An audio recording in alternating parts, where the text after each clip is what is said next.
সালাম আলাইকুম। সারা বাংলাদেশের মানুষের জন্য অত্যন্ত সুসংবাদ একটা আসতে যাচ্ছে, সেটা আগামী জুন মাসে।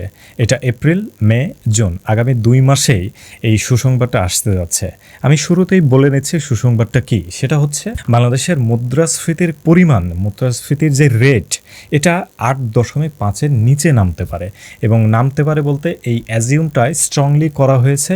এবং বর্তমানে যে পরিস্থিতি যাচ্ছে, যে এনভায়রনমেন্টের মধ্য দিয়ে বাংলাদেশ যাচ্ছে, এটা যদি কন্টিনিউ চলে, এটার যদি স্টেবিলিটি ঠিক থাকে, তাহলে জুনেই 8.5-এর নিচে মুদ্রাস্ফীতি কমবে। অনেকেই মুদ্রাস্ফীতির ব্যাপারটা বুঝতে পারেন না। আমি খুব সহজ করে বলি, মুদ্রাস্ফীতির যে রেটটার কথা বললাম, এই রেটটা যদি বাড়ে, মানে 8.5 আমি বললাম, যদি 9, যদি 10, যদি 11 হয়, যত ওপরে যাবে তত নিত্য প্রয়োজনীয় দ্রব্যসহ যত প্রোডাক্ট থাকে একটা বাংলাদেশের, মানে একটা দেশের, ওই প্রত্যেকটা প্রোডাক্টের দাম বাড়তে থাকবে। সুতরাং মুদ্রাস্ফীতির ওই রেটটা যত কমবে, আপনি ধরে নেবেন ওইটা দেশের মানুষের জন্য বা কোনো কিছু ক্রয় করার জন্য এটা খুবই উপকারী, মানে অনেক কম দাম হবে সব কিছুর। এখন আপনাদের একটু ক্লিয়ার করে দিই, বাংলাদেশের জনগণ যখন আওয়ামী লীগ সরকারকে টেনে হিঁচড়ে নামালো, তখন মুদ্রাস্ফীতির পরিমাণ কত ছিল আপনারা কি জানেন? তখন মুদ্রাস্ফীতির পরিমাণ ছিল প্রায় 12 বলতে এটা স্পেসিফিক হচ্ছে 11.92, 11.92% ছিল এটার মুদ্রাস্ফীতির পরিমাণ। যার কারণে আপনাদের এখনও হয়তো বা মনে আছে যে আওয়ামী লীগ সরকারের আমলে প্রত্যেকটা ভোগ্যপণ্য, স্পেশালি ভোগ্যপণ্য যেটা প্রতিদিন মানুষকে কিনতে হবে, একটা অসহনীয় যন্ত্রণার মধ্যে দিয়ে গেছে মানুষ। সেই সময় আমরা টেলিভিশন চ্যানেল, নিউজের মধ্যে মানুষকে কান্না করতে দেখছি। একটা স্বাভাবিক নর্মাল একটা সবজির দাম 80 টাকা, 90 টাকা। এটার কারণ কি? কারণ তখন ছিল মুদ্রাস্ফীতির যেই রেট, এটা অনেক বেশি ছিল, প্রায় 12। কিন্তু আওয়ামী লীগ সরকারকে পতন করার পরে, ইউনূস সরকার দায়িত্ব হাতে নেওয়ার পরে, স্পেশালি এই মানুষটা সাধারণ মানুষের ক্রয় ক্ষমতার মধ্যে সবকিছু যাতে চলে আসে, এইটার এগেনিস্টে তিনি কাজ শুরু করেছেন। এবং তিনি খুবই ফিনান্সিয়াল বিচক্ষণ একজন মানুষ, খুবই তীক্ষ্ণ বুদ্ধির মানুষ। আস্তে আস্তে এই কাজগুলো শুরু করেছেন। এই জিনিসটা অনেক আগেই হতো, ওনাকে অনেক ডিস্টার্ব করা হয়েছে। কিছু জনগণ, কিছু মানুষ তাদের স্বার্থ উদ্ধারের জন্য অনেক ডিস্টার্ব করছে। প্রথম 4-5 মাস আসলে তিনি মনোনিবেশ করতে পারেননি এই ধরনের কাজের ক্ষেত্রে, নয়তো আমরা এখন 8-এরও নিচে চলে আসতে পারতাম, মানে 7 চলে আসতে পারতাম, যেটা জুনের কথা বলতেছি। আপনি খেয়াল করে দেখবেন এই বছরের শেষের দিকে ডেফিনেটলি এই পরিবেশ স্টেবল থাকলে 7-এর নিচে নেমে আসবে। তাহলে আপনি দেখেন, মাত্র 2 থেকে 3 পয়েন্ট মুদ্রাস্ফীতির রেট কমানোর কারণে এখন বাজার কতটাই স্থিতিশীল পর্যায়ে আছে। এবং আপনি বাজারে যদি যান, সাধারণ মানুষকে যদি জিজ্ঞাসা করেন, প্রত্যেকটা মানুষ খুবই খুশি। এখন কথা হচ্ছে, এই কথাগুলো কার? এই যে মুদ্রাস্ফীতি কমতেছে বা আগামী জুনে যে মুদ্রাস্ফীতি কমে যাবে, 8.5-এর নিচে কমে যাবে, এই যে অ্যাজিউম, এইটা কার অ্যাকচুয়ালি? এই তথ্যটা কার?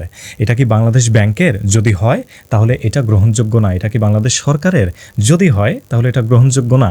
এটা বাংলাদেশের বড় কোনো অর্গানাইজেশনের বা বসুন্ধরা গ্রুপের বা এরকম বড় বড় কোনো সংস্থার না। এটার অবজারভার হচ্ছে খোদ আইএমএফ। আপনারা জানেন আইএমএফ এর সাথে বাংলাদেশের একটা স্ট্রং কানেকশন আছে ফিনান্সিয়াল সেক্টরে। তারা বাংলাদেশকে রেগুলার লোন দেয়।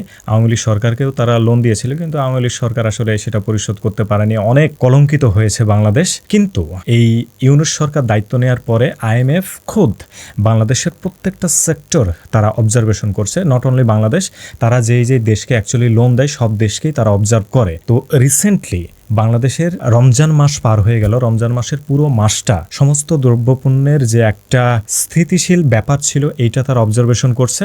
এমনকি তারা এইটাও অবজারভেশন করছে যে হ্যাঁ, রমজান মাসে আসলে অনেক টাইটের একটা ব্যাপার থাকে, প্রশাসন সক্রিয় থাকে যাতে জিনিসপত্রের দাম না বাড়ে, এরকম একটা ব্যাপার থাকে। কিন্তু দেখেন, রমজান মাস পার হয়ে যাওয়ার পরে এখন 10-12 দিন চলে যাচ্ছে, কিন্তু তারপরেও এখন পর্যন্ত স্থিতিশীল পর্যায়ে আছে সব কিছু।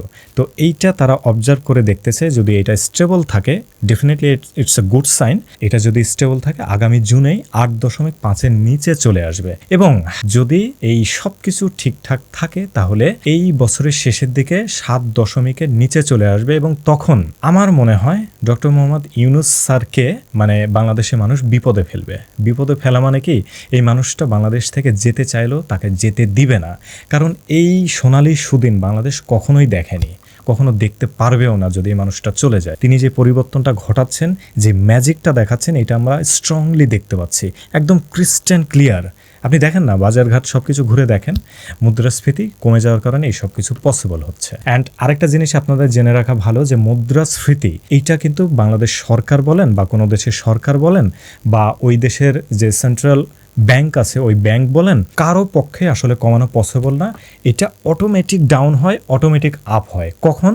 যখন একটা দেশের সরকারের সমস্ত অর্গান অ্যাক্টিভলি অ্যান্ড হেলদি ওয়েতে কাজ করে। ঠিক একইভাবে আমাদের ইউনুস সরকারের যতগুলো সেক্টর আছে, যতগুলো উপদেষ্টা পরিষদ আছে, প্রত্যেকটা উপদেষ্টা পরিষদ তাদের অ্যাক্টিভিটিস অনেস্টিভাবে পালন করে যাচ্ছেন, করে যাওয়ার চেষ্টা করছেন। দুর্নীতির পরিমাণ অনেক কম বিধায় এই যে প্রত্যেকটা অর্গান ভালোভাবে কাজ করলেই মুদ্রাস্ফীতি কমে, ওই রুলের এগেনস্টেই কিন্তু বাংলাদেশের মুদ্রাস্ফীতি কমতেছে। সুতরাং কারো পক্ষে মুদ্রাস্ফীতি কমানো সম্ভব না যদি দুর্নীতি কমে যায়। দুর্নীতি কমলে মুদ্রাস্ফীতি অটোমেটিক কমবে। বড় বড় বিশ্বের নামি দামি যে সমস্ত দেশ আছে যারা মুদ্রাস্ফীতি কমায় রাখে, তাদের 3-4 এরকম মুদ্রাস্ফীতি, আর বাংলাদেশের কোথায় চলে গিয়েছিল? 12-র কাছাকাছি। যাই হোক, মুদ্রাস্ফীতির এই নিউজটা যখন আমি দেখলাম তখন আমি পার্সোনালি এটা আপনাদের জানানোর জন্য খুবই উৎসুক হয়ে উঠি, এবং আরও একটা কারণ ছিল এই ভিডিওটা তৈরি করার। এই নিউজের মাধ্যমে আমি ডক্টর মোহাম্মদ ইউনূস স্যারকে পার্সোনালি একদম হার্ড মন থেকে তাকে থ্যাংক ইউ জানাতে চাই। Hats off doctor Mohammad Yunus sir. দেখা হচ্ছে পরবর্তী ভিডিওতে। খোদা হাফেজ।